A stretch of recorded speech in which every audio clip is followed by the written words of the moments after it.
Hello everyone, this is Vinny Gaming and welcome to another Smite build, and today I am playing as Agni, however anyone wants to pronounce it, and I'm going to show you how to be really good with him. But first, we need to know his skills. First, his passive. After hitting with 4 basic attacks, Agni gains a buff. On the next cast of Flame Wave or Rainfire, which is number 2 and number 4, all enemies hit by those abilities will be additionally set ablaze, taking damage every 0.5 seconds for 3 seconds, which is really good since he's a fire-like person. Next, noxious fumes. Basically, in a 20 radius, Agni summons a cloud of noxious fumes at the ground target location, doing damage every second. Firing any of Agni's abilities into the flame fumes detonates the gas, stunning all enemies in the radius. And it looks like this.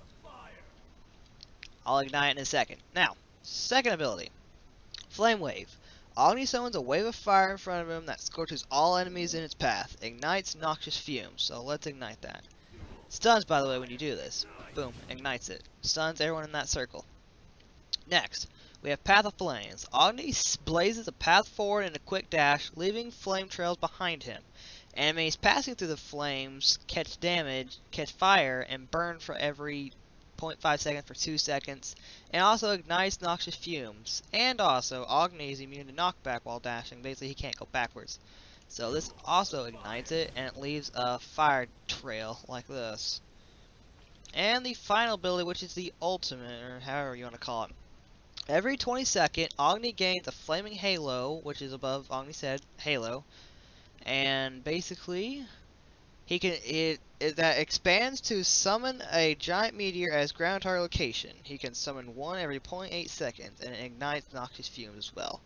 And you get 3, so 1, 2, 3. And then right there, every 20 seconds, you get one of them, and it's basically 20, 40, 60. It's 1 minute for all 3 rings, unless you get cooldown.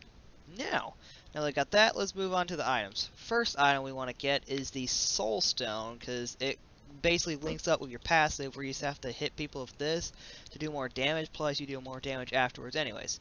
Plus you also get 20 magical power and plus 100 mana, so I say it's a pretty good starter item. And then the next item we should get are the Shoes of the Magi. Well, personally, I actually like to go with Shoes of Focus, because you also get 30 power with a 15% cooldown reduction, the same amount of speed. But Shoes of Magi, you get a lot of mana, a lot of magical power, and magical penetration. But for cooldown sakes, I want the Shoes of Focus. Then next, third, we want the Spear of the Magus. Basically what this will do, enemies hit by your damaging abilities have their magical protection reduced by 10% for 5 seconds. And forget, we have fire abilities that stay there, light them ablaze. Basically, with this linking with your passive, basically their magical protection keeps going down, so they're more vulnerable. Plus, also has 40 magical power and 15 magical penetration, so you do a lot more damage. Now, fourth is the Book of Thoth. Basically, that gives you 125 mana, 15 magical regen per second or whatever, and 100 magical power. Its passive is you gain a permanent 10 mana stack, and you receive 5 stacks for killing a god, 1 stack for killing a minion, and the max you can have is 75. Also, your 3% of your mana becomes magical power, so basically the more mana you have, the more power you have, so you could probably link that with a item that basically links it with that, but basically I'm not going to do that. Now, next is the Chronos Pen. Actually, really quickly, look, alright, right here, that cooldown percent is 15%. Now, this Chronos Pen has a plus 75 magical power, a plus 25 magical power regeneration, 5, whatever, and then a plus 25% cooldown reduction. Now, go back to that, went from 15 to 40, so basically your cooldown's at max, so you do not want to get any more cooldown reductions, because you will not get any more cooldown. Now, the next item, we're going to go for damage, which is the Rod of Tethuti, which basically gives you plus 125 magical power, which is a lot. You get 15 magical regen, and the passive increases your magical power by 25%, so this is a really good damaging item. And then after that, when you have these 5 items, you'd want to sell the Soul Stone, and then you'd want to get the Soul Reaver. Now, the Soul Reaver gives you plus 100 magical power, plus 300 mana. So basically, you link this with that.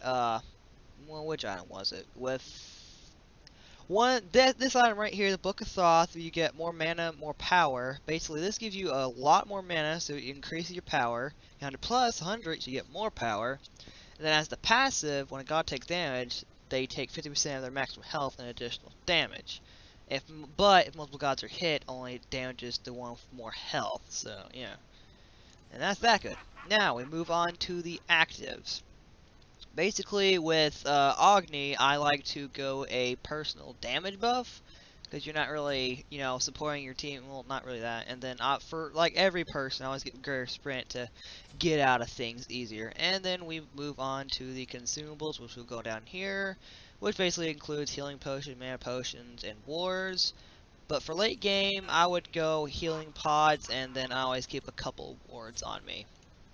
Now, let me show you an example of some of my abilities. Let's go ahead and go to the mana camp. Why not? So basically, we're gonna noxious fume these guys. Boom. We're gonna hit them all with this, and then kill him and get our mana buff. See, it was that easy. Now, let's see. The F, basically, you do more damage for a certain amount of time, which I didn't tell you was for 10 seconds. So that's about to expire. So I'm not gonna even get over here. And now, do it now. And then G, you move faster, and basically you're immune to slow, so basically anything that tries to slow you down, you can't get in it. C, which is your health pots, regen. Your wards, basically, they detect enemies, but when you're behind a wall, you can detect enemies.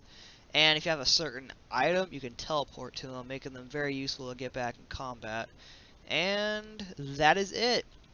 So if you think that guy was helpful, please share it with your friends so everyone else can see it too, so it gets all, popular and liked and stuff. So if you liked it, then just do that, and that'd be appreciative. See you guys next video.